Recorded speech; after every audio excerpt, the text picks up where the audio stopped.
Captain's log, stardate 6134.6. The mysterious time slowdown we're experiencing has affected not only every crew member on board, but all the Enterprise's instruments and computer banks.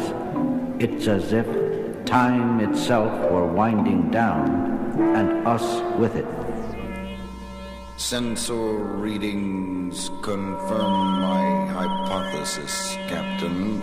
The slowdown phenomena did not initiate until we came within 3 light years of that peculiar high-density energy field directly ahead.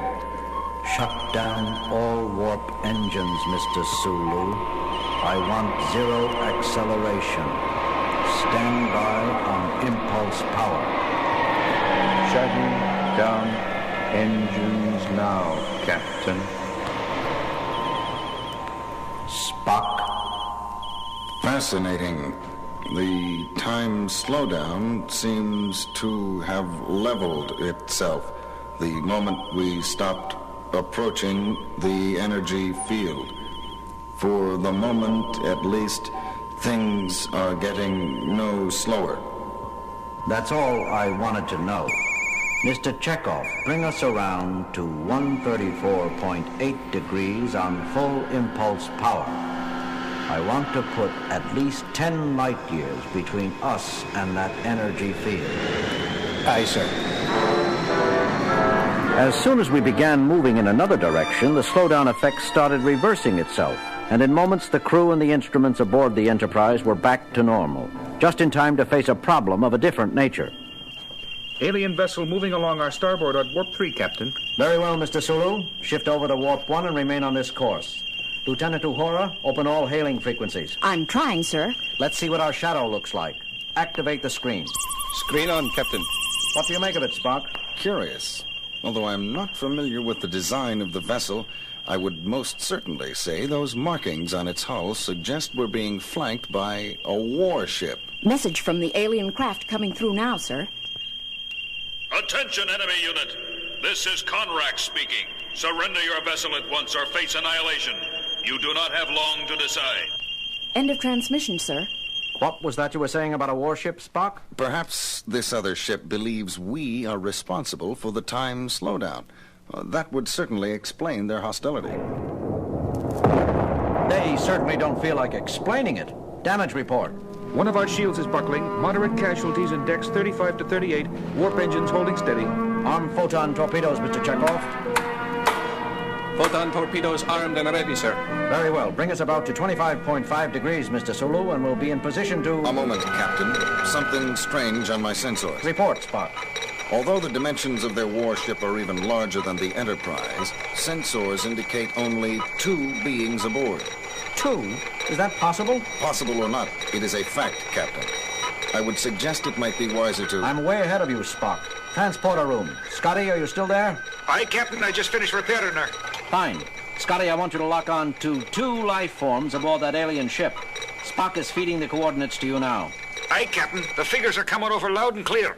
I'm activating the transporter now. Be careful, Scotty. Spock and I are on our way. A moment later, 2 shimmering figures appeared in the transporter dock. The one who called himself Conrack turned out to be a fearsome-looking barbaric warrior wielding a double-edged battle axe. Alongside him was his consort, a much smaller being whose manner of attire made him look like just what he was, a sorcerer. But by the time Spock and I reached the transporter room, Conrack had already destroyed half of it. Scotty was slumped in a corner, his body bruised and battered, and it quickly became apparent Conrack had me marked for the same treatment. Captain, look out! Using all the advanced fighting techniques at my command, the best I could do was just stay alive. Conrack's strength was frightening. If any one of his blows connected at its full force, I was done for. But Spock had observed what I was far too busy to notice. All during the fight, Conrack's consort stood absolutely still, his hands rubbing his temples methodically, almost as if he were casting a spell. Acting on pure logic, Spock made an assumption, and he was right. Suddenly, the course of the battle changed.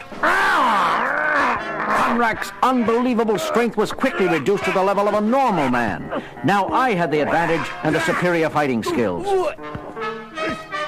Enough! You have done the impossible. You have beaten me, Captain Kirk. Not so impossible, actually. I simply applied a Vulcan nerve pinch to your consort and caused him to pass out. Spock, I suppose I should say thank you, but I don't understand. Everything didn't become clear until we gathered in sickbay a few minutes later, and Dr. McCoy finished examining our pair of invaders. You want to repeat what you just said, Bones? It was very simple, Jim. The little fella... The name is Klee. Sorry, friend. Klee here is an honest-to-goodness sorcerer, to put it bluntly. The peculiar power running through his body defies all analysis. For lack of a better word, I'd have to call the end product of these collective energies inside him magic. Magic? I conjectured something of that nature during your fight with Conrack, Captain. It seems Klee was casting a magic spell to give Conrack an incredible degree of strength. Up until now, Conrack had remained somber and silent, but that was before a report from the bridge came over the intercom.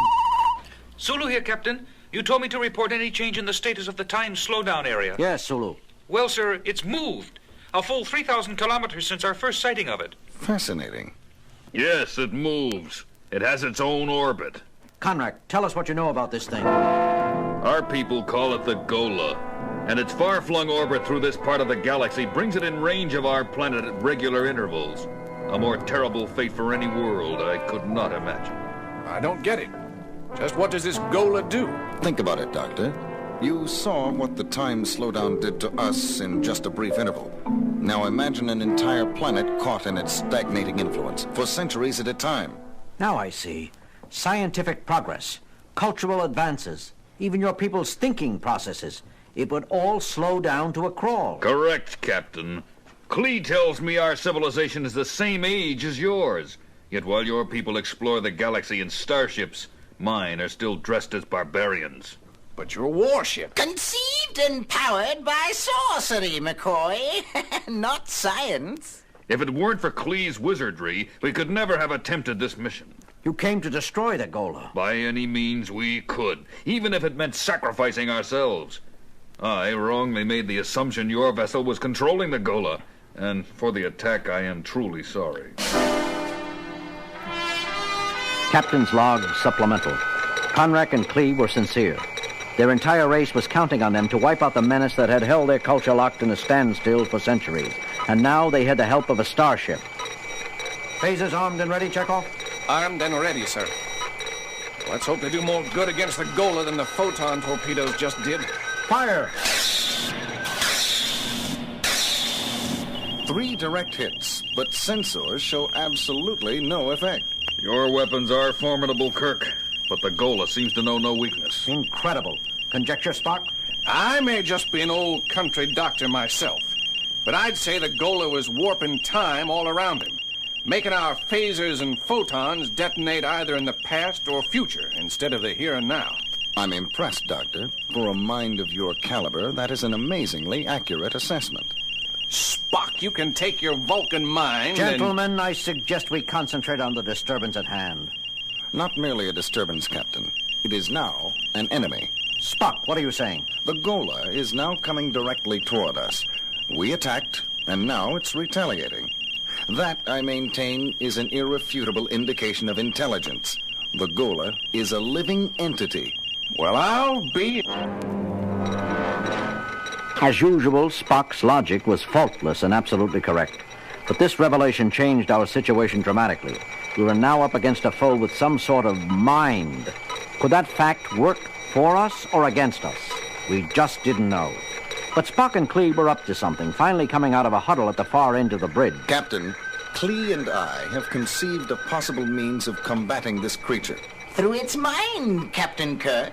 Spock says he can electronically transmit mental energy into space through your sensors. But even if that's true, Spock, how could any of our minds possibly be a match for anything so vast and limitless? A point well taken, Doctor. But a single mind is not the ammunition we're speaking of.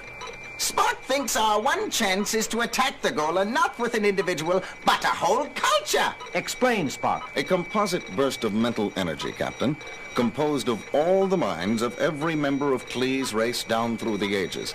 The melding of millions of minds into one concentrated channel. Spock, you're space happy if you believe that's even conceivable, let alone possible. On the contrary, Doctor, it may be impossible in terms of science, but we're not talking about using science here. Magic. Exactly, Captain. I've already shown Klee how to use our computer banks as a storehouse for the millions of mental images he will be conjuring up. I suggest we back away from my consort now and give him room. Conrack was accustomed to seeing Klee's wizardry, but we were not. As his magic drew upon the mind streams of millions of his ancestors, the rest of us stood back in awe. It's fantastic, Spock. I would never have thought such a thing possible. Just how old is your culture, Conrack? How much further does Klee's magic have to reach? The exact date of our origin is unknown. We do know our oldest ancestors came from a far-off planet many eons ago. A planet called Earth. All of us share the same look of amazement. Earth, he said. Could Conrack and Klee be from our very own planet? Before we could explore the topic further, however... The Gola is still advancing and closing fast, sir. Klee! He's ready, Captain. The counterattack will begin now. Klee's hands were gripped around the terminals of the sensor panel. His entire body was surrounded by a shimmering aura as he transmitted an incalculable energy charge through space, composed of millions of separate mental bursts, the sum total force of Klee's entire culture down through the ages. Report, Sulu. The Gola's charge is slowing, but it isn't stopping him, sir. He's still coming. In heaven's name, it's not enough. It's just not enough. I am afraid our race was not old enough, Captain. Our culture's history has not amassed enough mind power to overcome the Gola's sheer mental strength. Spock! What the blazes is he doing? He's grabbing the terminals of the sensor panel. He is glowing with the same shimmering aura that enveloped Klee. Oh, my God. I understand. We all did. Spock was picking up where Klee left off, using what was left of the magic spell to force feed his culture into the senses. I admire your first officer's courage, Kirk, but how can he hope to succeed where my consort failed? The Vulcan race is one of the oldest in the galaxy, Conrack.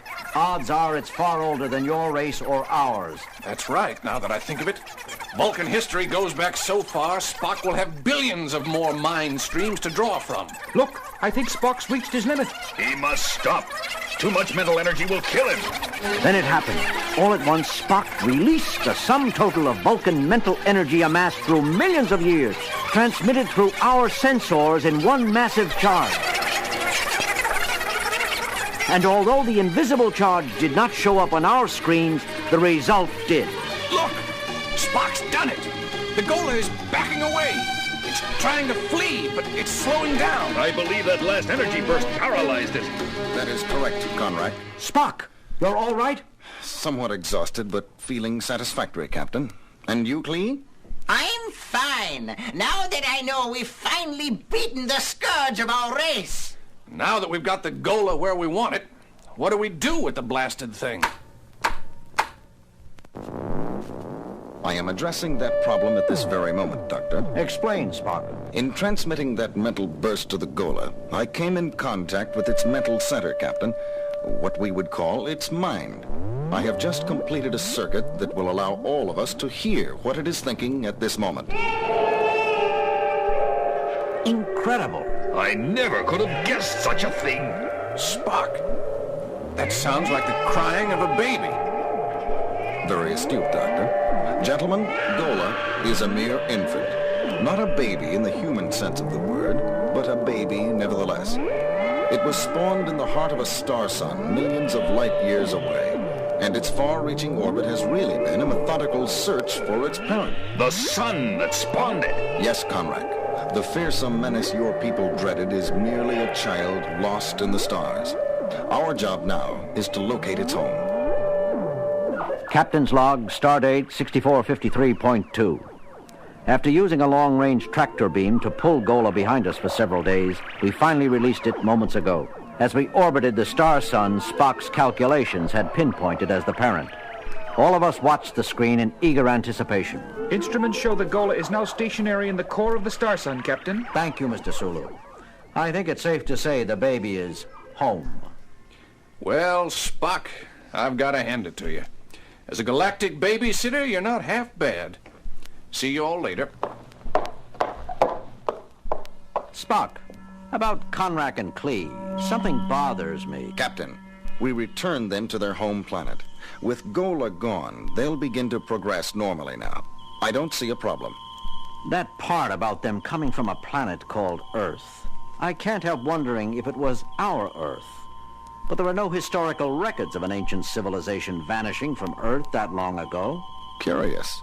When I took over from Klee at the Sensors, I picked up brief mental images of his very first ancestors.